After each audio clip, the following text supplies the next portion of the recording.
అద్భుతమైన వీడియోలు ఖడ్గం మినిస్ట్రీ అనే ఈ ఛానల్లో బైబిల్కి సంబంధించిన ఇలాంటి లేటెస్ట్ వీడియోస్ అప్డేట్స్గా వస్తాయి. ఈ ఛానల్ని సబ్స్క్రైబ్ చేసుకొని వాళ్ళు సబ్స్క్రైబ్ చేసుకోండి, తెలియని వారికి షేర్ చేయండి. ఇవి సండే స్కూల్ పిల్లలకును, విశ్వాసులకును, సేవకులకును బైబిల్ని అర్థవంతంగా చదవటానికి, బోధించటానికి కూడా ఎంతగానో సహాయపడతాయి. ఆల్రెడీ ఈ వీడియోలన్నీ ఈ ఛానల్లో రెఫరెన్స్తో సహా వివరంగా ఉన్నాయి. చూడండి, బైబిల్ని అర్థవంతంగా చదవండి. బైబిల్ గ్రంథంలో 7 రకాల దీవెనలు ఉన్నాయి. దీవెన ఎలా వస్తుంది అసలు మనకి? దేవుడు అన్ని విషయాల్లో దీవిస్తాడో, ఆయన దగ్గర ఏ దీవెనకి కొదవలేదు. కానీ కొన్ని దీవెనలుగా మనం పొందుకోలేకపోతున్నాం. కొన్ని వాటిల్లో లోటు కొరత వెళ్తూ మనకు ఉన్నది. అంటే మనం ఏ విషయంలో దేవుడికి సంబంధించిన వాటిల్లో తక్కువగా ఉన్నామో, ఎందుకు ఆ దీవెన ఆగిపోతుందో తెలుసుకోవాలి. ముందు వాక్యం విన్నప్పుడు మన లోట్లు, మన లోపాలు తెలుస్తాయి. దేవుడి దగ్గర పలాని విషయంలో నాకు దీవెన లేదులే, నీ దగ్గర నాకు కొరతలే, నా దగ్గర దొరకదులే, ఈ ఐటమ్ ఉండదులే అని అనడానికి ఛాన్స్ లేదు. అన్ని విషయాలలో దీవెన ఉన్నది ఆయనకే. మరి ఈ రోజుల్లో అన్ని విషయాలుగా మనం దీవించబడుతున్నామా? అన్ని విషయాలలో మనకు ఆశీర్వాదం ఉన్నదా లేదా మనం టాలీ చేసుకోవాలి. ఒకవేళ లేకపోతే ఎక్కడ పొరపాటైంది, ఏ విషయంలో పొరపాటైంది, ఎందుకు కొరత అయింది, అదేమిటో తెలుసుకుని ఆ కార్యం చేయటానికి తలపెట్టినప్పుడు దేవుడు మనల్ని కూడా దీవించేవాడు, మనల్ని కూడా పైకి లేవనెత్తివాడు, మనం కూడా కొరతను కూర్చువాడు. గనక అబ్రహాము అన్ని విషయాల్లో దీవించబడ్డాడు. మనకు కూడా దీవెన రావాలి అంటే ఏం చేయాలి? ఇంతకీ దేవుడు బైబిల్ గ్రంథంలో 7 రకాల దీవెనలు ఉన్నాయి. మొదటి దీవెన ఏం చేస్తే వస్తుంది నేను చెప్తున్నాను. చక్కగా చూడండి. లేవియాకాండం 9వ అధ్యాయము 22వ వచనం. లేవియాకాండం 9వ అధ్యాయం 22వ వచనం. అప్పుడు అహరోను పాప పరిహారార్థ బలిని, దహన బలిని అర్పించి ప్రజల వైపునకు తన చేతులెత్తి వారిని దీవించిన తర్వాత, చాలు. అబ్రహాము ప్రజలను ఎప్పుడు దీవించాడో? పాప పరిహారార్థ బలి అర్పించిన తర్వాత దీవించాడు ప్రజల వైపు. గమనించండి, ఒక వ్యక్తి పాప పరిహారార్థ బలి ఎప్పుడు తీసుకొని వస్తాడు దేవుడికి? పాత నిబంధనలో ఎవరన్నా తప్పు చేశారు, పాపం చేశారు అనుకో, ఒక జీవాన్ని తీసుకొని వస్తాడు, ఒక పశువుని తీసుకొని వస్తాడు. ఈ పశువు మీద అతను చేయి పెట్టి చేసిన తప్పులు మొత్తం దాని మీద మోపుతాడు.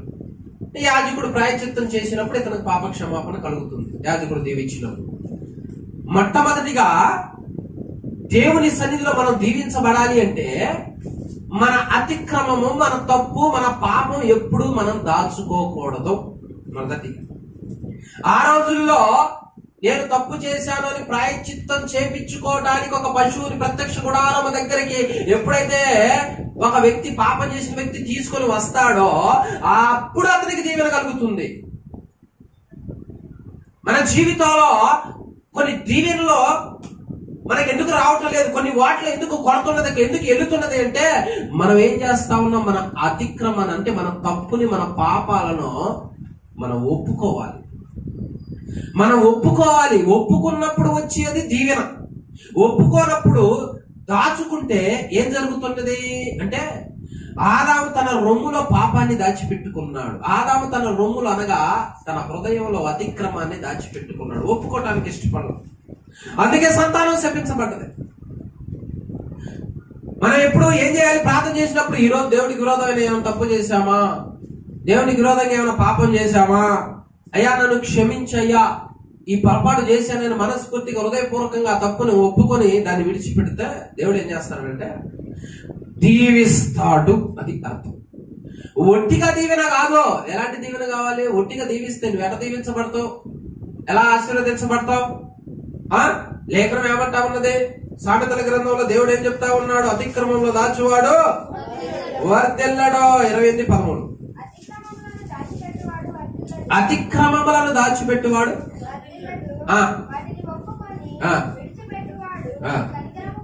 కనికరం పొందుతాడు. ఏ పొరపాట్లు మనం దాస్తా ఉన్నాం. కొన్నిసార్లు మనం ఏం చేస్తామంటే కొన్ని ఒప్పుకోవడానికి ఇష్టపడం.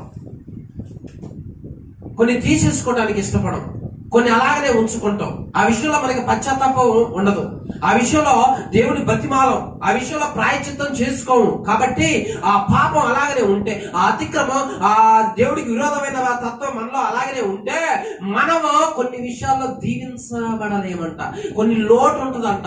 ఆలోచించో, నీ కుటుంబంలో అందరికి ఆరోగ్యం ఉన్నదా? నీ కుటుంబంలో అందరు దీర్ఘాయుష్మంతులుగా ఉన్నారా? నీ జీవితంలో ఆర్థికంగా నువ్వు ఎలా ఉన్నావు? నీ ఉద్యోగం, నీ జాబులు ఎలా ఉన్నావు? నువ్వు 3 పూట్ల తింటే అసలు నీకు మనశ్శాంతి కలుగుతుందా? ఏ విషయంలో నీకు కొరత ఉన్నది? ఆ లోటు ఎందుకు తీరట్లేదు అంటే, మొదటిగా దేవుని సన్నిధిలో మనం ఒప్పుకునే వాటి విషయంలో నిర్లక్ష్యం అస్సలు వహించకూడదు. దేవుడికి చెప్పాలి, నన్ను క్షమించు, పెద్దవాళ్ళైనా చిన్నవాళ్ళైనా ఈ విషయంలో నేను తప్పు చేశాను. ప్రాయశ్చిత్తం అనేది డబ్బుతో పోయేది కాదది, రికమెండ్తో పోయేది కాదది. మనం ఒప్పుకోవటమే మనస్ఫూర్తిగా, నన్ను క్షమించు అని. దేవుడికి పశ్చాత్తాపం పడేవాళ్ళంటేనే ఇష్టం, ప్రాయశ్చిత్తం చేయించుకునే వాళ్ళంటేనే ఇష్టం, నా అతిక్రమాలను తీసివేయాలని మొరపెట్టే వాళ్ళంటే ఇష్టం. కానీ అది దాచుకొని పైకి భక్తి కలిగిన వ్యక్తిగా, లేకపోతేనేమో అది దాచుకొని పాట పాడే, అది దాచుకొని వాక్యం చెప్పి, లేదా అది దాచుకొని ప్రార్థన చేసి ఇవన్నీ చేస్తా ఉంటుంటే దేవుడు ఏం చేస్తారంటే, నీ హృదయంలో ఉన్నది నువ్వు ఎందుకు ఒప్పుకోవటంలా? నీ హృదయంలో ఎందుకు దాచుకుంటున్నావు? నువ్వు దాచుకుంటే నాకు ఇష్టడు ఎలా అవుతావు? కాబట్టి కొన్ని దీవెనలు ఆగిపోవటానికి కారణం అది అది అది మరి అట్లా నువ్వు దీవించబడుతున్నావా?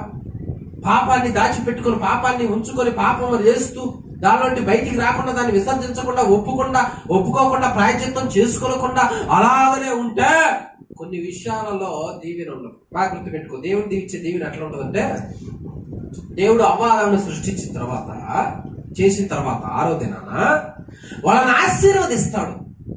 ఎందుకు ఆశీర్వదించాడో? ఈ శరీరం ఎలా వచ్చిందే? మట్టి ద్వారా వచ్చింది, అంతేగా? మట్టి ద్వారా వచ్చింది. మట్టి ద్వారా వచ్చిన శరీరము ఒకరోజు ఆగిపోతే ఏమైంది? గుండె లబ్డం కొట్టుకుంటుంది రోజు 24 గంటలు. 2 సెకండ్లు ఆగిపోతే ఏమైంది? ఏమైంది? ఎమ్మటనే ఇంకేం లేదు, సమాజం చూడండి అంటాం, ఇంకా చేసేది ఏం లేదు. దేవుడు దీవించిండు అంటే 24 గంటల గుండె పని చేస్తుందాడా? 24 గంటల గుండె ఆడుతుందాడా? రక్త ప్రసరణ జరుగుతుందాడా? అతను మాట్లాడుతున్నాడు, అతను పని చేస్తున్నాడు, అతను నడుస్తున్నాడు. దేవుడు ఇచ్చే దీవెన ఎక్కడ ఆగిపోదు. అలాంటి దీవెన ఆయన ఇస్తే అట్లుంటది ఆయన ఇస్తే. మనిషి ఎన్నో వస్తువులు తయారు చేస్తాడు, ఆకాశంలో ఎగిరే ఫ్లైట్ అయినా ఒకరోజు ఆగిపోతుంది. మనిషి సృష్టించే వస్తువుకు తుప్పు ఉంటుంది, అంతమైపోద్ది. కానీ దేవుడు మన హృదయంలో పెట్టిన గుండె మాత్రం బ్రతికున్నంత కాలం ఆడతానే ఉంటది. ఆ దీవెన ఆయన ఇచ్చాడు, నువ్వు బ్రతకాలే, నువ్వు ఉండాలే అని దీవించాడు. కాబట్టి ఈ గుండె ఆగిపోకుండా అలాగనే ఆడుతూ ఉన్నది. కాబట్టి ఈ రోజు మనం బ్రతికినాము. అది ఆయన దీవెన. దీవెన దీవెన అట్లుంటది దేవుడు దీవిస్తే, అట్లుంటది దేవుడు దీవెన అంటే. కనుక ప్రతి కుటుంబంలో దేవుడి దీవెన కావాలి. మొదటి దీవెన రావాలి అంటే పాపాన్ని ఒప్పుకుంటే దీవెన వస్తుంది, దీవించబడతాం. అది ఆరోగ్య విషయంలో కానీ దేని విషయంలో కానీ. రెండవదిగా దీవెన రావాలంటే ఏం చేయాలి? ఆదికాండం 47వ అధ్యాయము 7వ వచనం. ఆదికాండం 47వ అధ్యాయము 7వ వచనం. మరియు యోసేపు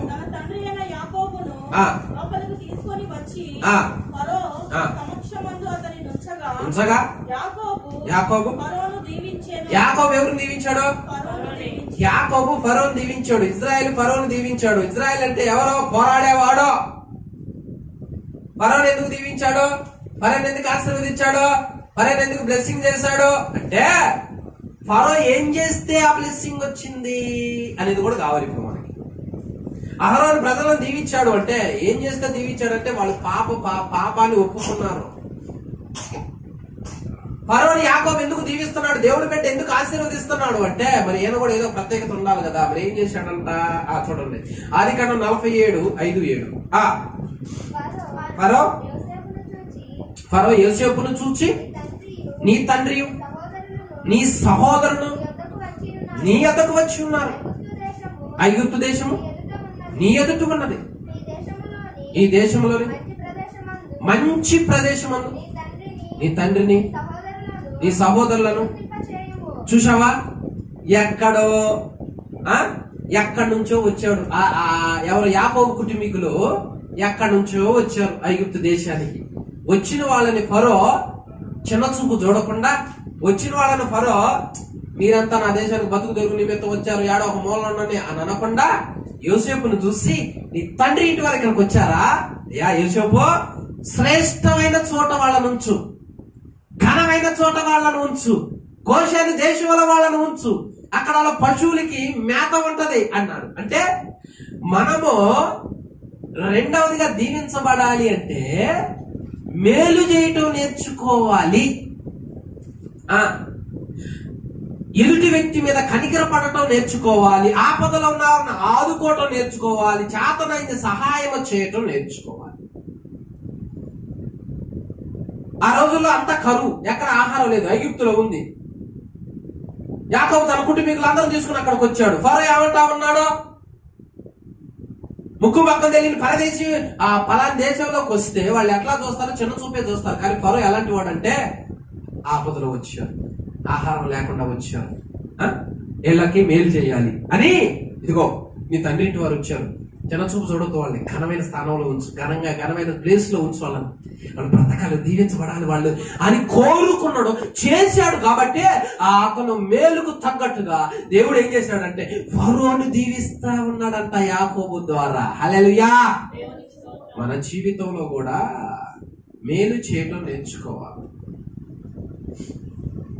ఆదుకోవటం నేర్చుకోవాలి, చేతనే సహాయం చేయటం నేర్చుకోవాలి. నీకు అన్ని అవకాశాలు ఉండి, అన్ని చేసే సత్తా ఉండి, ఆ స్తోమత ఉండి, నాకెందుకులే అని ముఖం తిప్పుకొని వెళ్ళిపోతే, పెడచెవిని పెడితే, అది ఆలకించకుండా ఉంటే, నిర్లక్ష్యం వహిస్తే, దేవుడు అంటాడో నీకు అవకాశం ఉండి కూడా, నీకు శక్తి ఉండి కూడా, నీకు చేసే స్తోమత ఉండి కూడా, ఆ ఆపదలో ఆ ఇబ్బందులో ఉన్న వ్యక్తి నువ్వు ఆదుకోలేకపోయావు అంటే నీకు ఎలా దీవెన వస్తుంది? ఇప్పుడేదో ఉంది అని అనుకో. మాకు డబ్బు ఎవరి దగ్గర శాశ్వతంగా ఉండదు, ఒక నాటికి పోవాల్సింది ఎవరో ఒకరి దగ్గరికి, తిరుగుతా ఉంటది అనమాట. దానికి పని బాట లేదు. అర్థమైందా? డబ్బు తిరుగుతా ఉంటది, చూసుకోండి కావాలంటే. ఎంత ధనవంతుడైనా ఒకసారి ఆ డబ్బు తిరగాలి, వెళ్ళిపోవాలనే. అందుకనే ఇప్పుడు కలిం బాగుందిలే, ఆయన బాగానే ఉన్నాక సుఖ సంతోషంగా వాడింటిపోతే నాకెందుకు, ఇల్లు ఇంటిపోతే నాకెందుకు అని అనుకోకూడదు. శత్రువు అయినా సరే మేలు చేయాలి, శత్రువు అయినా సరే ఆహారం పెట్టాలి, శత్రువు అయినా సరే సహాయం చేయాలి. నీకు కలిగినదే నీకేం చేయగలవు? ఏ సహాయం చేయగలవు? మాట సహాయం చేయగలవా? చేతుల సహాయం చేయగలవా? ఏది చేయగలవో నీకెందుకు నేను చేస్తా. నువ్వు కొల తక్కువ ఓడివి, మీరు మంచి స్టేటస్ లో లేనోళ్ళు, నేను ఎందుకు చేస్తా? మా కులపులకు చేస్తా, మా ఇంటి పేరస్తులకు చేస్తా, మా అన్న కుటుంబీకులకు చేస్తా, మా చెల్లెల కుటుంబీకులకు చేస్తా అనుకుంటా పోయినవనుకో. దేవుడు ఏమంటాడు అంటే ఒకసారి ఆలోచించు. రక్త సంబంధికులు చేసుకోవటమే కాదు, దేవుని బిడ్డలు శత్రువును కూడా ప్రేమిస్తారు. నిన్ను వల్లే పొరుగుని ప్రేమించమన్నాడు దేవుడు. అందరి మీద అదే చూపా. నీ వాళ్ళని ఆదుకోవటం, నీ వాళ్ళకి సహాయం చేయటం, నీ వాళ్ళ గురించి ప్రార్థన చేయటం, ఇది కాదు నీకు కావాల్సింది. అందరికి మేలు చేయి, అందరికి మేలు చేయి. పొందగోరేవాడు పొందాలి, నీ వల్ల మేలు అనుభవించాలి, సహాయం చేయాలి. ఫరోను దీవిస్తా ఉన్నాడు, ఎందుకంటే మేలు చేశాడు తన ప్రజలకి, మేలు చేశాడు. ఆపదలో వచ్చిన వాళ్ళకి ఆహారం ఇప్పించాడు, మంచి చోటుని ఇప్పించాడు, శ్రేష్టమైన చోటులో ఉండేటట్లు చేశాడు. నా రాజ్యం నేను ఎందుకు ఇవ్వాలి అనుకోలేదు, స్వార్థం చూపించలేదు, ఆ దేశంలో ఉన్న వాళ్ళని ఆదుకోవాలనుకోలేదు. అలాంటి మనస్తత్వం కలిగిన వాడు కానే కాదు. కొంతమంది ఏమో సొంత వాళ్ళకి ఒక న్యాయం, బయట వాళ్ళకి సొంత వాళ్ళకి ఒకటి పెట్టుడు, బయట వాళ్ళకి ఒకటి పెట్టుడు. తేడా చూస్తావా? తీర్పు తీర్చుట్లో, న్యాయం తీర్చుట్లో భేదాభిప్రాయాలు చూస్తే వీళ్ళందరినీ బయటికి తెచ్చేసేవాడిని. అర్థమైందా? మీకు లెక్క అయితే అందరినీ శిక్షించేటప్పుడు సమానం శిక్ష, నేర్పించేటప్పుడు సమానం. అన్నిట్లో దేవుడు ఎవరెవరికి ఏ కృప ఇచ్చాడో ఆ రేంజ్లో తీసుకుని వెళ్ళిపోవాలి. అందరూ క్షేమంగా ఉండాలి. ఇది చేసుకుంటా వచ్చేది. ఈ వ్యత్యాసం చూపు. నీకు నువ్వే మేలు చేసుకుంటావా? నీకు నువ్వే, నీ కుటుంబమేనా, నీ వంశమేనా? ఇదే నేను నేర్చుకున్న భక్తి. ఈ ప్రజలందరి కొరకు కుల గోత్రాలు లేకుండా, మతం అనే భేదం లేకుండా అందరి కొరకు, నరహంతకుల కొరకు, సమస్త దుర్మార్గుల కొరకు నేను ప్రాణం ఇవ్వడానికి రాలేదా? అందరిని ప్రేమించలేదా? అదే ప్రేమ నువ్వెందుకు ప్రేమించు? అదే తత్వం నీకెందుకు ఉండదు? చూసుకో, ఆలోచించు. ప్రేమించాలి. ఎలాంటి ప్రేమ? మేలు మేలు చేయాలి. ఎవరన్నా వాక్యం రాలేదుకు నేర్పాలి, పాట రాదుకు నేర్పాలి, వాళ్ళు గొప్ప స్థానంలో నిలబెట్టాలని కోరుకోవాలి. అందులో నా వాళ్ళైతే ఒక విధంగా, పరాయిలైతే ఒక విధంగా వ్యత్యాసం ఉండదు. దేవుడికి ఎవరికి ఏ కృపనిచ్చాడో దాన్ని చూసి బయటికి లాగా ఎంకరేజ్ చేసి ఒక స్థానంలో నిలబెట్టాలా. ఇందులో భేదాభిప్రాయాలు పెట్టుకోకూడదు. హల్లెలూయా. అర్థమైందా? ఫరో ఆ దేశానికి ఆహారం లేక కరువులో మంచి టైంలో వస్తే వాళ్ళనంట శ్రేష్టమైన చోట్లో ఉంచి తనకి కలిగింది వాళ్ళకి పెడుతూ బ్రతకండి అన్నాడంట. మరి ఇలాంటి వ్యక్తిని దేవుడు ఎందుకు దీవించడు? ఇలాంటి వ్యక్తిని దేవుడు ఎందుకు ఆశీర్వదించడు? ఇలాంటి వ్యక్తి కుటుంబంలో గొడ్రాతనం ఉండకూడదు, ఇలాంటి కుటుంబంలో లేమితనం ఉండకూడదు, ఇలాంటి కుటుంబంలో కరువు ఉండకూడదు, ఇలాంటి కుటుంబంలో ఆరోగ్యం ఉండాలి, ఇలాంటి కుటుంబంలో మనశ్శాంతి ఉంచాలి. దీవెన. నీకు ఏ విషయంలో లోటు ఉంది? ఎందుకు దీవించలేకపోతున్నావు అంటే నీకు అవకాశం ఉండి కూడా సహాయం చేయలేకపోతున్నావు. మంచి విషయంలో నీకు చేతనైనప్పుడు నువ్వు సహాయం చేయాలి. అప్పుడు దేవుడు ఏం చేస్తాడంటే నిన్ను దీవిస్తాడు. హల్లెలూయా.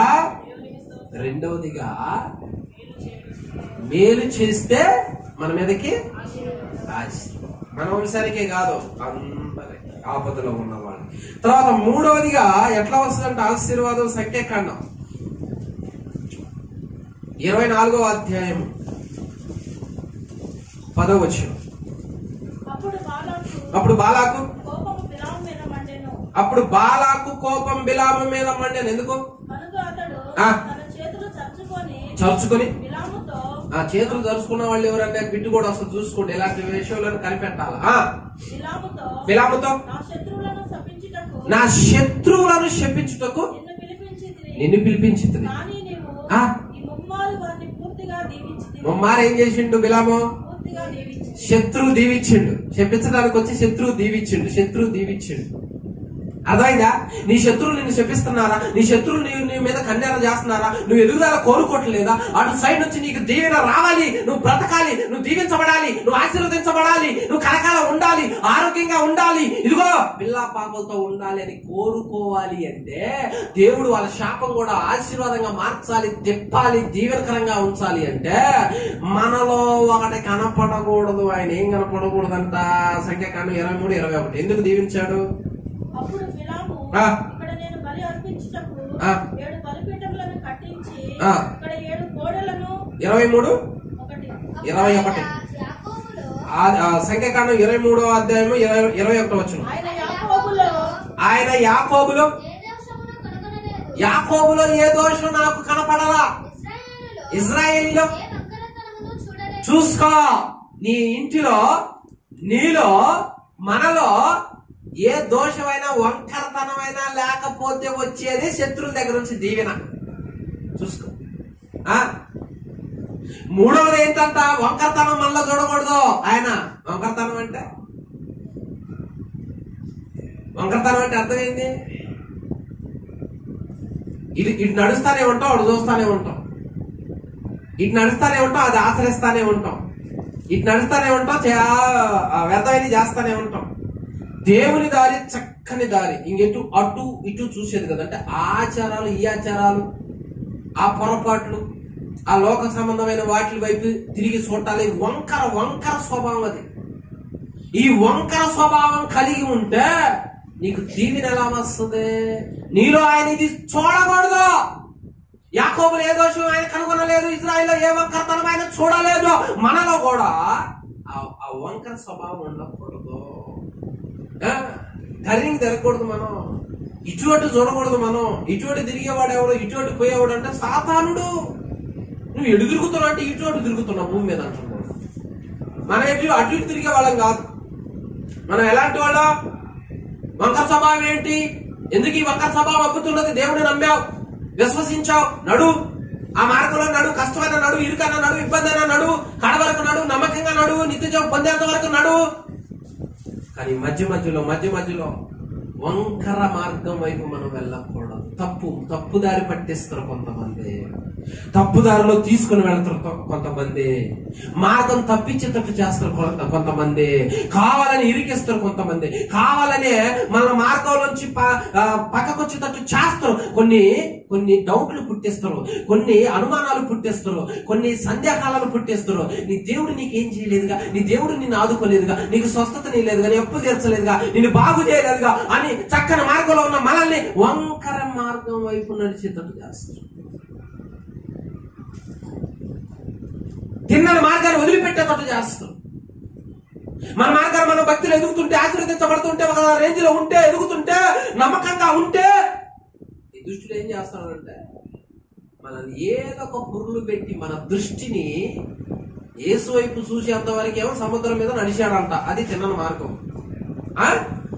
ఒక్కసారి గాలి వైపు తిప్పిండంట సూపు. గాలి వైపు తిప్పేసరికి ఇంకేం చేసింది? గాలి స్వభావం ఏంటి? ముంచటమే, వెరగొట్టడం, ముంచటం, పడేయటం గాలి స్వభావం. అంతే సముద్రంలో పడిపోయి మీద నడవాల్సినోడు పడిపోయి ప్రభువా రక్షించు అంటాడు.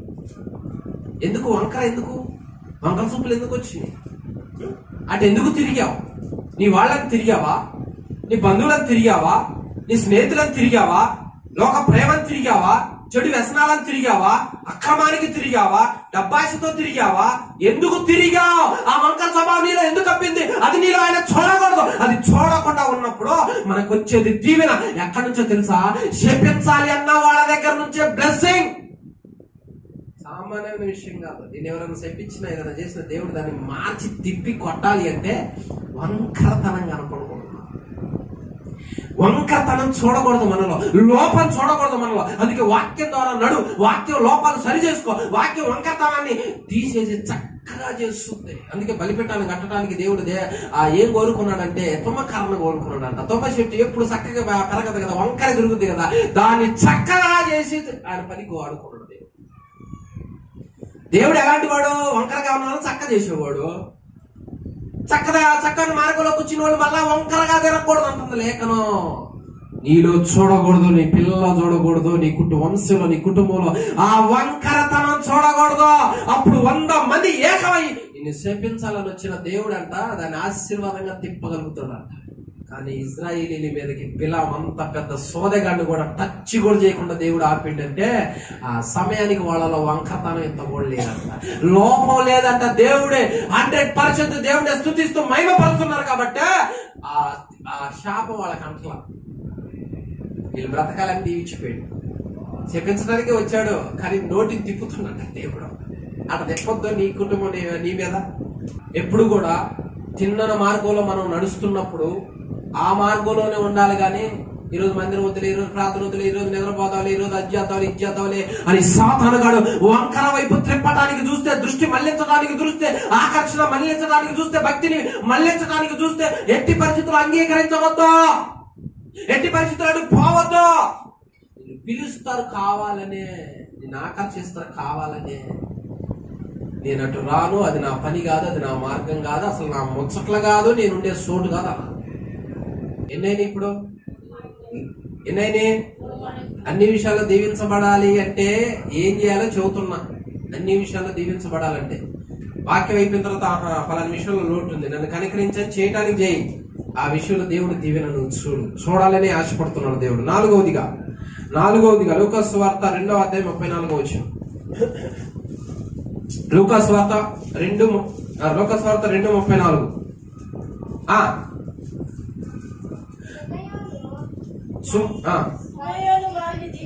సుమోయాను వారిని దీవించి అనేక హృదయాలోచనలు బయలుపడినట్లు అనేకులు పడుటకును తిరిగి లేచుటకును వివాదాస్పదమైన గుర్తుగా ఈయన నియమింపబడి ఉన్నాడు. చాలు. సుమోయేన అనే భక్తిపరుడు యేసుక్రీస్తు వారిని 8వ రోజు ఆయనకి సున్నత చేయడానికి దేవాలయంలో తీసుకుని వెళ్తారు. సుమోయేన అనే భక్తిపరుడు పరిశుద్ధాత్మ పూర్ణుడై యేసయ్యని కొని తల్లిదండ్రులు దీవిస్తాడు. ఎందుకు తల్లిదండ్రులు దీవిస్తున్నాడో? భక్తిపరుడు ఆత్మపూరుడు తల్లిదండ్రులు దీవిస్తాడు. అమ్మా ఎందుకు? ఆ కుటుంబాన్ని దీవిస్తాడు. ఎందుకు? ఆ కుటుంబాన్ని ఆశీర్వదిస్తాడు. ఎందుకు? కారణం ఏంటి? రీజన్ ఏంటి? ఏం చేశారు? దీవెన వచ్చిన చోట కార్యం ఉండే, అది చేసినప్పుడు వీళ్ళు దీవించబడ్డారు. నన్ను దీవించు అంటావు, మందిరానికి రావు. నన్ను దీవించు అంటావు, ప్రార్థన చేయవు. నన్ను దీవించు దాన్ని చేయాల్సింది మొత్తం చేసుకుంటావు. ఇంకేం దీవిస్తారమ్మా? ఇంకేం దీవెనమ్మా? 100కు 10 చొప్పులు తిప్పుతుంటివి. అదేమంటే కుటుంబం మీదకు పోయి గుమ్మాల ముందుకు పోయి ఏమి లేదు. ఇంకా మామూలు తాకథలు కదా, మామూలు మాటలు కదా. అన్యాయం. ఇక్కడ ఏం జరుగుతున్నది? సుమోయేననే భక్తిపరుడు యోసేపును మరియను అంటే యేసుక్రీస్తు వారిని కన్న తల్లిని ఆయన తండ్రిని దీవిస్తున్నంట. ఏం చేస్తే దీవించాడు? ఇప్పుడు చూడు ఏం చేస్తే దీవించాడమ్మా. మత్తయి సువార్త 1:19 వచ్చిన ఆమె భర్త అయిన యోసేపు నీతిమంతుడైంది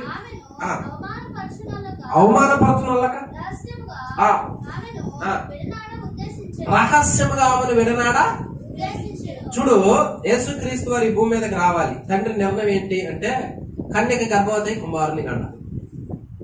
దేవుడు ఆమె భక్తిపురాలు కాబట్టి ఆమె గర్భాన్ని ఎన్నుకొని ఆమె ద్వారా భూమి మీదకి రావాలని దేవుడు నిర్ణయించాడు. ఆమెమో ఆ రోజుల్లో గర్భాన్ని ధరించింది. మరి ఈయనకు ప్రదానం చేయబడింది కదా, ఎంగేజ్మెంట్ అయిపోయింది కదా. ఇప్పుడు ఈయన సందేహిస్తున్నాడు. మరి మానవులం కాబట్టి ఖచ్చితంగా సందేహం. మనిషి జీవితంలో ఎలా బిడ్డ పుట్టాలంటే వివాహం కావాలి. ఇప్పుడు ఏమేంటి? మ్యారేజ్ కావాలా, ఇంకా వివాహం కావాలా, ఎంగేజ్మెంట్ అయింది, ఏమో గర్భాన్ని ధరించింది. ఇప్పుడు ఆయన ఆలోచిస్తున్నాడంట. ఏమైనా ఆలోచిస్తున్నాడంటే ఏంది ఇలా జరిగింది, ఏంది వదిలే, ఆ అమ్మాయిని అవమానపరచడం కన్నా రహస్యంగా వదిలిపెడదాంలే అని అనుకున్నాడు. ఇప్పుడు దేవదూత వచ్చి మాట్లాడుతుంది తర్వాత. ఆలోచించుకొనుచుండగా దేవదూత వచ్చి ఏం మాట్లాడుతున్నాడు? ఇదిగో ప్రభుదూత స్వప్నమందు అతనికి ప్రత్యక్షమై దావీదు కుమారుడైన యోసేపు నీ భార్య అయిన మరియను చేర్చుకొనుటకు భయపడకుము. ఆమె గర్భము ధరించినది పరిశుద్ధాత్మ వలన కలిగినది. ఆమె ఒక కుమారుని కనును. తన ప్రజలను వారి పాపముల నుండి ఆయనే రక్షించును గనుక ఆయనకు యేసు అని పేరు పెట్టుదు అనెను. ఇదిగో కన్యక గర్భవతి అయి కుమారుని కనును. ఆయనకు ఇమ్మానుయేలు అని పేరు పెట్టుదురు అని ప్రభువు తన ప్రవక్త ద్వారా పలికిన మాట నెరవేరునట్లు ఇదంతయు జరిగెను. ఇమ్మానుయేలు అని పేరునకు భాషాంతరమున దేవుడు మనకు తోడని అర్థము. యేసేపు నిద్ర మేలుకొని ప్రభుదూత తనకు ఆజ్ఞాపించిన ప్రకారము చేసి తన భార్యను చేర్చుకున్నాడా? నేను అడుగుతున్నా, ఏ భర్త దీన్ని సహిస్తాడో? ఏ భర్త దీన్ని ఒప్పుకుంటాడో? ఏ భర్త దీన్ని అంగీకరిస్తాడో? ఏ భర్త దీన్ని నమ్ముతాడో? కానీ ఆయన దేవుడు చెప్పాడని జనాలు నిందిస్తున్నా, మరి ఎందలు వచ్చాయి మరి ఆ రోజుల్లో. జనాలు అవమానిస్తున్నా, జనాలు హేళన చేస్తా ఉన్నా, ఆమె భరించింది. ఆమె మీదకి నిందలు వచ్చాయి. ఈయన మీదకి ఇదేంది అలాంటి నువ్వు వేలుకోవటం ఏంది? ఈయన మీదకి వచ్చా. ప్రభు నిమిత్తము నింద భరించారు, అవమానం భరించారు, హేళన భరించారు, అనేకమైన భరించి ఉన్నారు కాబట్టి దేవుడు వాళ్ళని దీవిస్తున్నాడు. హల్లెలూయా. అర్థమైందా? మనము దేవుని నిమిత్తం ఏదన్నా నింద అవమానం వచ్చినప్పుడు వెంటనే కంగారు పడవి, వెంటనే మనం ఏదో దేవునికి దూరస్తులై లేదా దేవుని దూషించటం, ఏదో నమ్ముకుంటే ఇలా వచ్చింది అని అనుకోవటం చేయకూడదు. దాన్ని భరించాలి, దాన్ని సహించాలి, దాన్ని ఓర్చుకోవాలి. మనకు అంత కష్టమే రాలా. ఇద్దరు వ్యక్తులు ఎన్ని మాటలు భరించాల్సి వచ్చిందో మరి నాకు తెలుసు. ఆ రోజుల్లో చాలా మాటలు అంటుంటారు. అవునే, కానీ ఈ రహస్యం వీళ్ళకి తెలుసు. ప్రపంచం నమ్మదు. దేవుని నిమిత్తం ఆయన ఆ పని వాళ్ళ మీద పెట్టాడు కాబట్టి భరించారంట తలదించుకొని. సరేనయ్యా. మన జీవితంలో కూడా నువ్వు దేవుడి నిమిత్తం ఏదైనా భారం నీ మీద పెడితే, ఏదైనా కష్టం, నీకు ఏదైనా శ్రమ వస్తే నువ్వు దాన్ని భరించు, సహించు. అంతేగాని ఇట్లా భరిస్తుంటే వాళ్ళు తిడుతున్నారు, నేను తట్టుకోలేకపోతున్నా, నేను ఉండలేకపోతున్నా, నా వల్ల కావటం లేదు ప్రభువా అని అనకూడదు.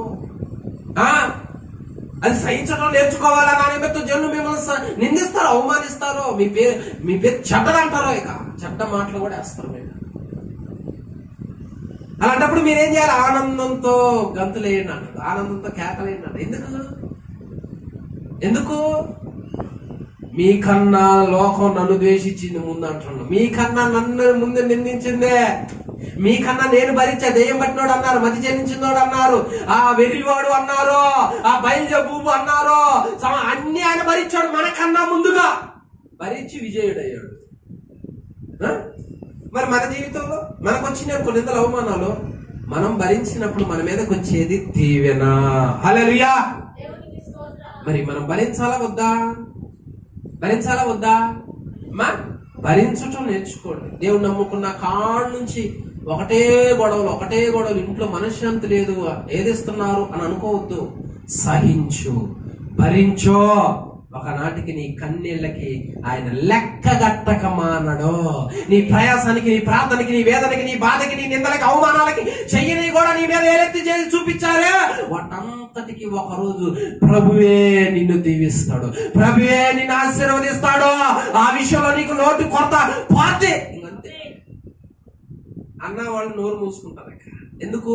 అప్పుడు బానే అన్నారు. ఆ తర్వాత మహాశక్తి ఆ గర్భంలోంచి బయటకు వచ్చింది. ఎవరైనా మొన్నదాకే వాళ్ళు వీళ్ళు అన్నారు, ఇప్పుడు ఆయన చనిపోయిన వాళ్ళు లేపుతుంటే, రోగులు స్వస్థపరుస్తుంటే, దెయ్యాలను వెళ్ళగొడుతుంటే, ఎవరైనా మరియ కుమారుడు కాదా, యోసేపు కుమారుడు కాదా? చూడు ఎలా వచ్చిందో తర్వాత పేరు. చనిపోయి తిరిగి లేచిన తర్వాత అదురుపోయారంట. ఒరే, అది వరకు తెలియక ఎర్రక్క ఎట్టబడితే మాట్లాడు. వామ్మో, సృష్టికర్త దేవుడు ఆ గర్భంలోంచి బయటకు వచ్చారా? ఎంత ధన్యులు వాళ్ళు.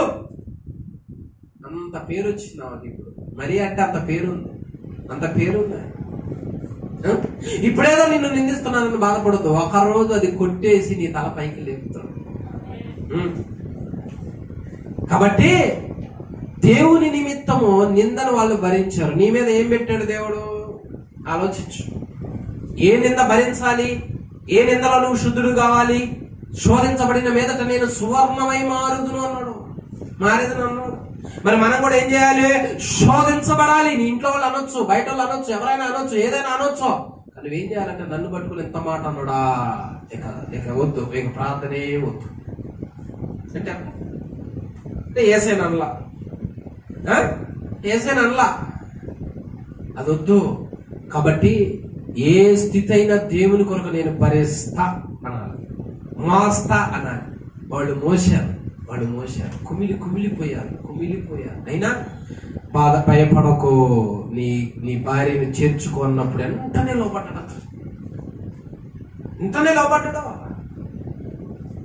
బాగున్న వాళ్ళని అనుమానించే రోజులు, ఇక అంత కార్యం ఆ గర్భాన్ని ధరిస్తే ఎవరు చెబితే వింటారో. భర్తకు పుట్టు రోషం బహు రౌద్రము కలదంటాడు దేవుడు. కానీ దేవదూత చెప్పేసరికి నమ్మి తల ఉంచిందంట. ఇక ఆయన వంశీ వాళ్ళు ఎన్ని మాటలను ఉండాలి, ఆయన్ని ఏమ ఇంటి పేరస్సులు ఎన్నని ఉండాలి, లోకం ఎన్నని ఉండాలి, ఎంత ఎగతాలి, ఎంత అవమానాలు. అందుకే కనటానికి ఒక చోట కని స్థలం లేనందున తీసుకొచ్చి ఎక్కడ పెట్టాలి అంటే పశువులు తొట్టుంటే అక్కడ పెట్టారు అనమాట. అంటే చోటు లేదు, అంత హీనం. సృష్టికర్తని గర్భాన్ని ధరించిన ఆమెకి కనటానికి చోటు, బిడ్డను పడుకోబెట్టడానికి చోటు లేదు, ఒక లగ్జరీ లేదు. భరించారో ఇప్పుడు ప్రపంచం మొత్తం గొప్ప ధన్యులని పేరు వచ్చింది వాళ్ళకి. హల్లెలూయా. అది సంపాదించుకో. ఏదైనా భరించు. 4వదిగా నిందలు భరించినప్పుడు వచ్చేది దీవెన. ఐదవదిగా లేట్ చేయకుండా నేను ముగిస్తా. ఐదవదిగా మొదటి సమూయేలు గ్రంథం 2వ అధ్యాయం 20 వచనం. మొదటి సమూయేలు గ్రంథం 2వ అధ్యాయం 20 వచనం.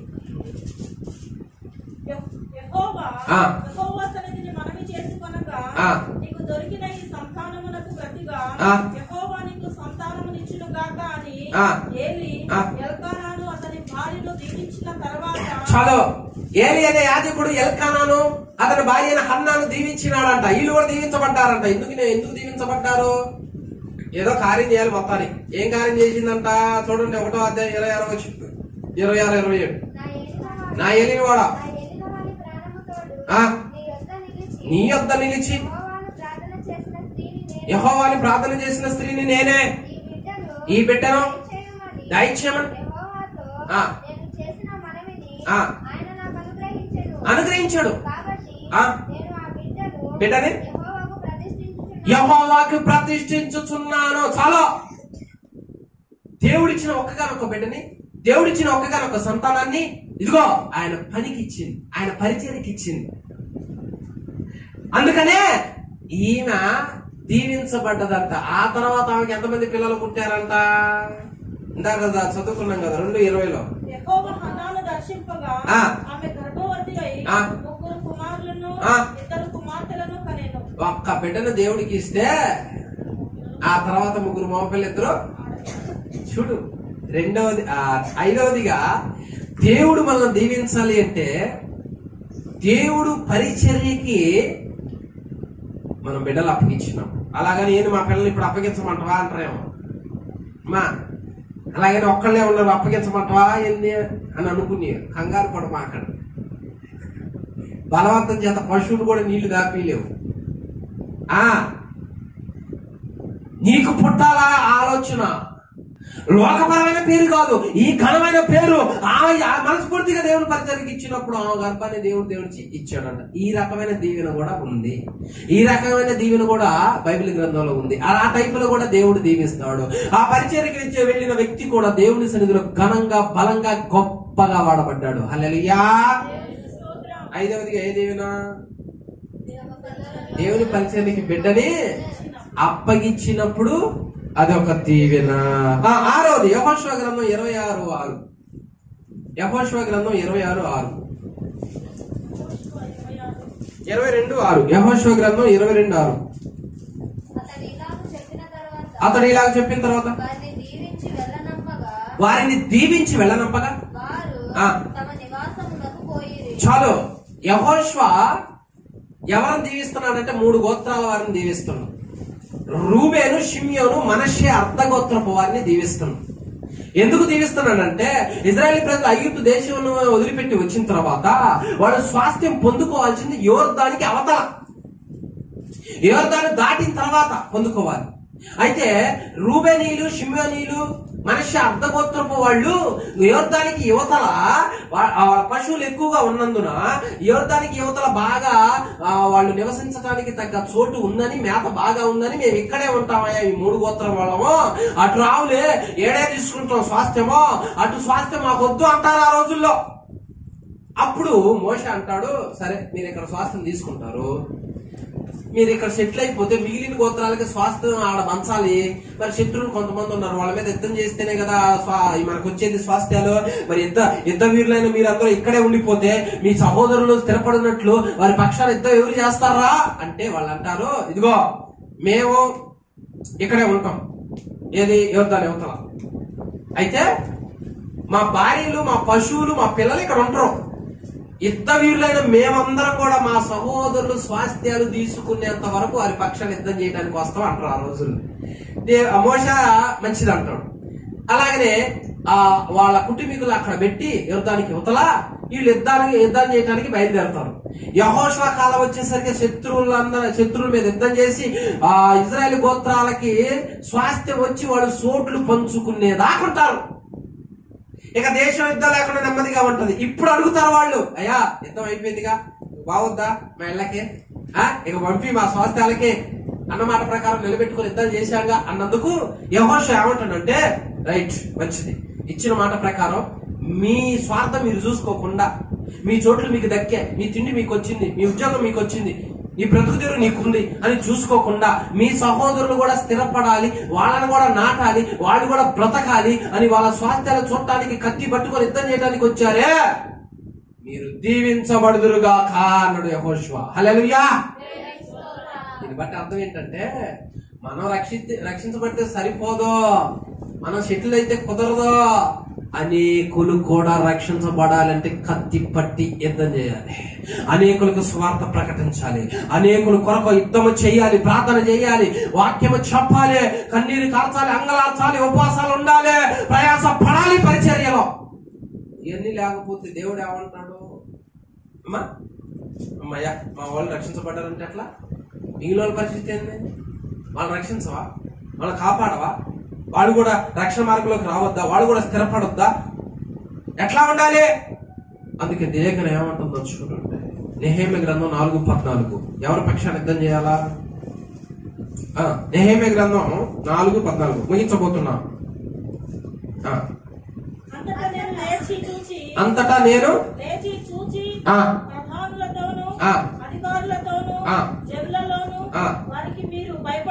భయపడకుడి, మహాఘనుడును భయంకరుడునగు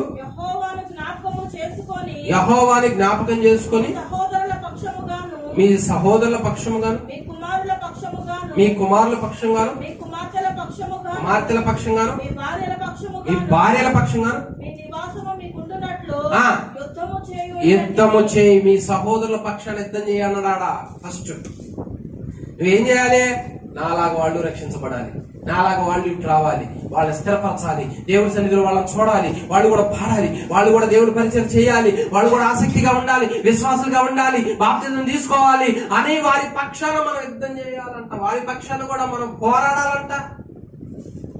ఈ తపన కలిగి ఉండాలి. అంతేగాని నాకు బాగానే ఉందిలే, బాగానే జరుగుతుందిలే, సమయానికి అన్ని వస్తున్నాయి, ఆయన ప్రార్థన చేసుకుంటున్నా, గమ్మున ఉంటున్నా అంటే దేవుడు ఏమంటారంటే నీ బడికి చూసుకుంటే సరిపోద్దా? నీ స్వార్థం నీదేనా? వాళ్ళ లోపల కొరకు, నాయకుల కొరకు, అధికారుల కొరకు ఎవరు చేయలే ప్రార్థన? వాళ్ళని ఎవరు రక్షించాలి, ఎవరు స్థిరపరచాలి, ఎవరికి బాధ్యత ఉన్నదే అంటే భారం కలిగిన వాళ్ళు లేకపోవాలి. అందుకని ఆ 3 గోత్రాలు వాళ్ళు మా సహోదరులు స్థిరపడేంత వరకు మేము యుద్ధం చేస్తానే ఉంటాం. యుద్ధం ఆపొద్దు. నువ్వు రక్షించబడితే నీ బంధువులు లాగాలను వాళ్ళ పక్షాన్ని యుద్ధం చేయాలి, వాళ్ళు రక్షించబడితే నీ స్నేహితులు రావాలి, వాళ్ళ పక్షాన్ని యుద్ధం చేయాలి. అలా అలా ఒక్కొక్క సహోదరుని దేవుని సన్నిధిలో మనం కలపాలి, వాళ్ళని స్థిరపరచాలి, నాటాలి, దేవుని బిడ్డలుగా ముద్రించబడాలి. అంటే మనము కూడా యుద్ధం ఆపకూడదు. ఎప్పుడు పోరాడుతూనే ఉండాలా. నీ అకౌంట్ లో 10 లక్షలన్నా పడాలి. ఏంటంట 10 లక్షలు అంటే 10 లక్షలు అంటే డబ్బులు కాదమ్మా, 10 లక్షల ఆత్మలు. అమ్మో అని రక్షితం అంటే పాస్టర్ గారు రక్షితం అంటే దేవుడు నా ద్వారా చేస్తారని విశ్వాసంతో ఒక మాటను ఆమెనంత అయిపోతే దేవుందా? హల్లెలూయా. నీ అకౌంట్ ఎన్ని పడాలి? 10 లక్షలు పడాలి. అంటే 10 లక్షల మంది నువ్వు రక్షించాలి. ఏంది నోరేళ్ళు పెడతారు? ఇది మనుషులకు అసాధ్యమే కానీ దేవునికి సమస్తము. సహోదరుడు ఆపదలో ఉండే, అప్పుల్లో ఉండో, ఆ సమస్యలు అనారోగ్యంలో ఉండో, రక్షణ లేదనో, కుటుంబాలు అశాంతో ప్రార్థన పెట్టుకున్నాడు. ఏం చేయాలి? మీ ఇంట్లో కత్తులు తీసుకున్నాడు, కొంచెం యుద్ధం చేయొద్దా? అడున్న దెయ్యాల మీద యుద్ధం చేయొద్దా? కత్తిది నీకు ఇస్తే అది ఇంట్లో పెట్టుకుని నిద్రపోతావు. రక్తం ఓర్చకుండా కత్తి దూయి వానికి శ్రమ అంటారు. అంటే నీకు కత్తి ఇచ్చి యుద్ధం చేయమంటే ఆ కత్తికి రక్తం కనపడింది అనుకో, నువ్వు యుద్ధం చేయట్లేదని అర్థం. ఆ కత్తికి రక్తం కనపడా, ఒక్క ఆత్మనైనా రక్షించటం కనపడాలా ఆయుధం మీద. హల్లెలూయా. 6వదిగా ఏంటంట? మన సహోదరుల నిమిత్తం యుద్ధం చేయాలి, ఆత్మీయ యుద్ధం చేసి వాళ్ళని రక్షణ మార్గంలోకి నడిపించాలా. ఇక చివరిగా నిర్గమకాండం 39వ అధ్యాయము 42-43. 39 అధ్యాయం 42-43 వచ్చిన మోషేకు ఆజ్ఞాపించినట్లు ఇశ్రాయేలీయులు ఆ పని అంతయు చేసిరి. మోషే ఆ పని అంతయు చూసినప్పుడు యెహోవా ఆజ్ఞాపించినట్లు వారు దాన్ని చేసి ఉండేది. అలాగుననే చేసి ఉండేది కనుక మోషే వారిని దీవించెను. మోషే వారిని ఇశ్రాయేలు ప్రజలను మోషే దీవించాడంట. ఎందుకు దీవించాడు అంటే ఆ రోజుల్లో దేవుడు ఏమన్నాడంటే మీ మధ్య నేను ఉండాలని ఆశపడుతున్నాను, నాకు ప్రత్యక్ష గుడారం కట్టండి అంటాడు. మోషే ఏం చెప్తాడు? ఇశ్రాయేలు ప్రజలకు ప్రత్యక్ష గుడారం కావాలి, కట్టాలి. కాబట్టి దానికి కావాల్సిన వస్తువులు తీసుకొని రాండి అన్నప్పుడు ప్రజలు వాళ్ళ దగ్గర ఉన్నాయన్ని తీసుకొని వచ్చి ఆ వస్తువులతో పని చేసి ప్రత్యక్ష గుడారాన్ని కట్టినారంట, అంటే మందిరాన్ని కట్టినారంట. కట్టినప్పుడు మోషే ఏదైతే చెప్పాడో ఇజ్రాయేల్ ప్రజలు అట్లాగనే చేశారు. ఆసక్తి చూపారు, ఇంట్రెస్ట్ చూపారు, పరిచయలో పాల్పొంపులు పొందుకున్నారు. నేను రాను అనుకోలా, అంకలు పెట్టుకోలా. ఎలా చేశారో నాది దేవుని పని, ఇది అందరి కొరకు అన్న భయముతో చేశారు గనక ఈ పని అంతా చూసినప్పుడు మోషే వాళ్ళు బాగా చేయటం చూసి ఆహా మీరు దీవించబడాలి అన్నాడంట. హల్లెలూయా. ఈ చివరిది ఏంటంటే పరిచర్యలో కనీసం నీ హస్తం ఉండాలి. ఈ పరిచర్యలో నువ్వు ఎంత చేస్తావో అంత చెయ్యి. నువ్వు ఎంత పరిచర్య చేస్తావు అంత ధన్యుడివి, అంత దీవించబడతావు. పరిచర్యకి దూరంగా ఉండకూడదు. ఏం జరుగుతుంది ఇక్కడ? ఎలా జరుగుతుంది పరిచర్య? ఎక్కడ ప్రార్థన ఉంది? నేను ఎవరిని పిలవాలి, ఎవరిని తీసుకొని రావాలి, నా బాధ్యత ఏంది, నేను ఏదైనా చేయాలి, ఒక పనైనా చేయాలని ఆసక్తి కలిగి ఉండవు. మెదలకుండవా రెడీ అయ్యి బైబిల్ తీసుకున్నారు కూర్చుంటే జనాలు ఎవరు పిలవాలా, షాపులు ఎవరు చేయాలా, ఓడట ఎవరు చేయాలా, టీ ఎవరు పెట్టాలా, వంట ఎవరు చేయాలా, ఏంది ఇదంతా ఎవరు చేయాలి? ఆ ఇంటికి పోయి అమ్మ సమస్యలు అన్నాగా రామ్మ కాసేపు వచ్చి కూర్చో అన్నా. మీకు చేతైనా చేయద్దా? మెదలకుండా ఇంట్లోంచి బయటకు వచ్చి ఆడ కూర్చొని వాళ్ళు ఉన్నారులే అని అనుకుంటే ఎవరు ఉన్నారో?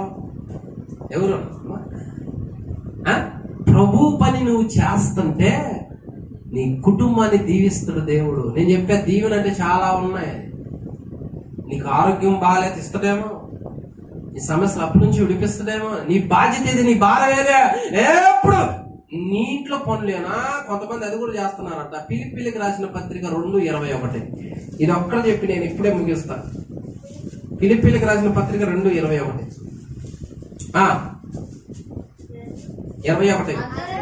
అందరూ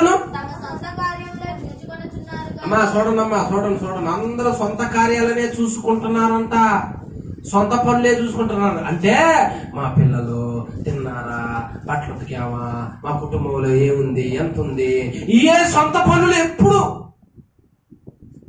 ఎంతకాలం సొంత పనులు చూసుకుంటావు, ఎంతకాలం సొంత కార్యాల మీద దృష్టి పెడతావు, ఆసక్తి చూపుతావు? ప్రభు పని మీద నీ దృష్టి లేదా? ప్రభు పని మీద ఆసక్తి పెట్టవా? ఆ పరిచర్లో నువ్వు పాలిభాగతుడు కావా? నీ వాళ్ళ గురించి నువ్వు చేసుకుంటే సరిపోద్దా? ఈ పరిచర్య నువ్వు చేస్తుంటే నలుగురు వచ్చి ఒక ఆత్మ రక్షించబడితే బ్లెస్సింగ్ ఎవరికే? మనకే. ఈ ద్వారా ఒక ఆత్మ రక్షించబడి అందరి ప్రయోజన నిమిత్తం ప్రభు పని చేయి పరిచర్యలో. అది చేయకుండా నువ్వు ఎడమకం పడమకంగా ఎప్పుడు మనం ఉండకూడదు, తప్పు. అందరూ తమ సొంత కార్యములనే చూసుకుంటున్నారు, సొంత పనులే చూసుకుంటున్నారు. కానీ చూడరా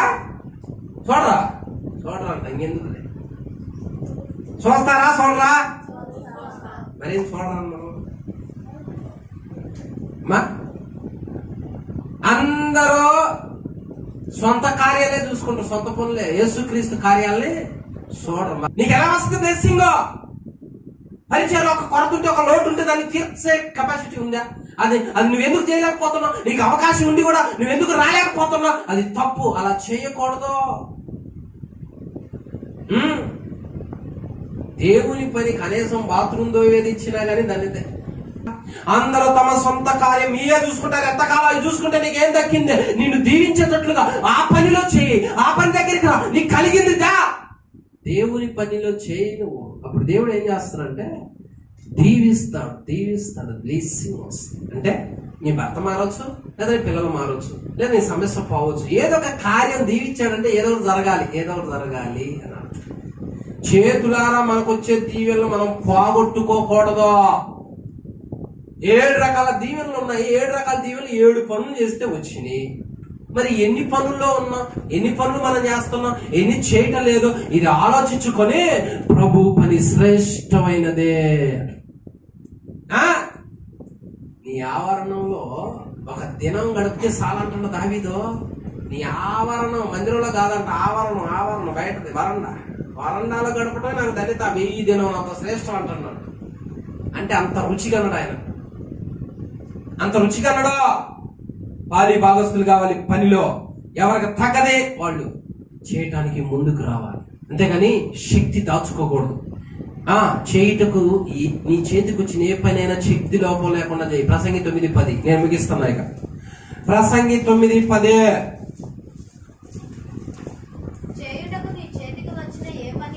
చూడు, చేయుటకు నీ చేతికి వచ్చిన ఏ పని అయినను నీ శక్తి లోపము లేకుండా చేయి. ఎందుకు దాచుకునేది? నీకు చేతావు. ఆ రోజుల్లో వాళ్ళ చేత అయింది, నాకు చేత అయింది కదా, నేను ఎందుకు ఆగాలి అని ఆడోళ్ళు కూడా వచ్చి కావాల్సిన ఇచ్చి పని చేసిపోయారు. మన భారం మనం, నా పని నాది, మీ పని మీది. అర్థమైందా? ప్రభు సన్నిధిలో చేయుటకు నీ చేతనైన ఏ పనైనా శక్తి లోపం ఉండకూడదు. నీకు ఇచ్చాడు, శక్తి ఉంది, ఆరోగ్యం ఉంది, అన్నీ ఉన్నాయి. ఎందుకు దాచుకుంటున్నావు? దాచుకోకూడదు. ప్రభు పనిలో మన బలము, మన శక్తి దారబోయాలి. అట్లా దారబోస్తే నీకు దీవెన వస్తుంది. నీ తరాలు, నీ వంశం దీవించబడుద్ది, నీ కుటుంబం దీవించబడుద్ది, ఆశీర్వదించబడుద్ది. ఎలాగా? ఆర్థికంలోన, ఆరోగ్యంలోన, పనుల్లోన, పొలాల్లోన, మండల్లోన, చదువుల్లోన, జాబుల్లోన, వివాహాల్లోన, గర్భఫల విషయంలోన, ప్రతి దాంట్లో ఏదో ఒక దీవెన దేవుడు ఇయ్యక మానడు. అందుకే ఆ రోజుల్లో వాళ్ళు ఆ రుచి కలిగి ఉన్నారు కాబట్టి ఆడలు కూడా వచ్చారంట ఆ పనికి, ప్రత్యక్ష గుడారం పనికి వచ్చి వాళ్ళకి చేయాల్సిన పనులు చేశారంట. అన్ని చేసి అక్కడ పెట్టేసరికి మోషే చూసి బాగా చేసేసరికి ఆ దైవజనుడు చేతులెత్తి మీరు దీవించబడాలి అన్నదంట. హల్లెలూయా! అది దీవెన. 7 దీవెనల గురించి చెప్పారు. 7 దీవెనలు సమృద్ధిగా మనందరి జీవితంలో నెరవేర్చినట్లు వాక్య ప్రకారం నడవటం నేర్చుకోండి. ప్రభు అందరినీ దీవించునుగాక. ప్రార్థన చేసుకున్న తల వంచండి. అందరికీ వందనములు. ఖడ్గం మినిస్ట్రీ వీడియోలకు సంబంధించిన బుక్కు ప్రింట్ అయి సిద్ధముగా ఉన్నది. మొదటి బుక్కు ఈ కనిపించే 30 అంశాల మీద ఉన్నది. కావలసిన వారు ఈ నెంబర్కు కాల్ చేసి ఆర్డర్ చేసుకొనగలరు. బైబిలులోని ఆదికాండం నుంచి ప్రకటన గ్రంథం వరకు ఉన్న 1126 కఠిన పదాలు రిఫరెన్స్ తో సహా వాటి అర్థాలు గల బుక్ కావాల్సిన వారి క్రింది నెంబర్లకు కాల్ చేయండి.